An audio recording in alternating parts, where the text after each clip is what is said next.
How's it going? It's Austin here at the Phillips here in Bourbon, Illinois. Today we are sitting inside of a 2025 Chevrolet Tahoe High Country.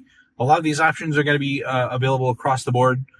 Just the one that we have here in our showroom is the High Country. I wanted to show off the trailering app systems. It's a very cool system that they have, and they're only making it better as time goes on.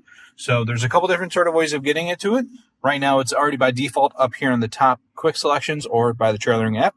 When you click on it, it'll give you two main things here. You can set up a light test. So if you start it, it'll actually say exit your vehicle and inspect your trailer lights. It automatically turns on the running lights, and you won't be able to tell, but it is actually turning on your turn signals, checking the brakes and the hazards. So it's doing that not only for the vehicle, but for the trailer as well. So you don't have to have somebody in here messing around, hitting the brakes and getting everything situated there. The other options is the checklist. So for all your normal trailer options, you make sure to check these all situated here.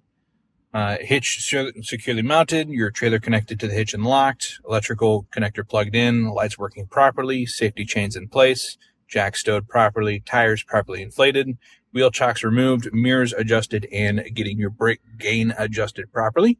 That is the trailering app. There's all sorts of other cool options that come with it. So if you want to check out this and all the other options that Chevrolet has to offer, give us a call, 815-933-2251. See ya.